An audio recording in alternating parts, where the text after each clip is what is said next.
मुस्तफ़ा जान रहमत शम्अ बज़्म हिदायत सल्लल्लाहु ताला अलैहि वसल्लम का फरमान आली शान है, जिसका मजमून है कि जो कोई शख्स मुझ पर एक बार दुरूद पाक पढ़े उसके नामा अमाल में 10 नेकियां लिख दी जाती हैं, उसके 10 गुनाह मुआफ कर दिए जाते हैं और उसके 10 दर्जात बुलंद किए जाते हैं।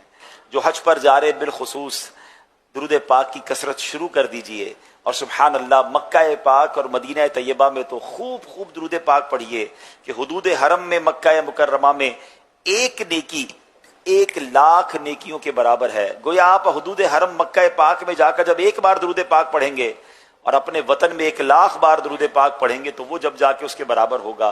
तो सोचिए कितने दुरूद पाक आपने पढ़ने हैं। और फिर सुबहान अल्लाह, जब मदीने जाना है तो वहां दुरूद नहीं पढ़ने तो कहाँ दुरूद पढ़ने हैं। सुबहान अल्लाह, वहां तो दुरूदों के गजरे लेके जाना है, वहां तो दुरूदो सलाम के तोहफे आपने लेके जाने हैं।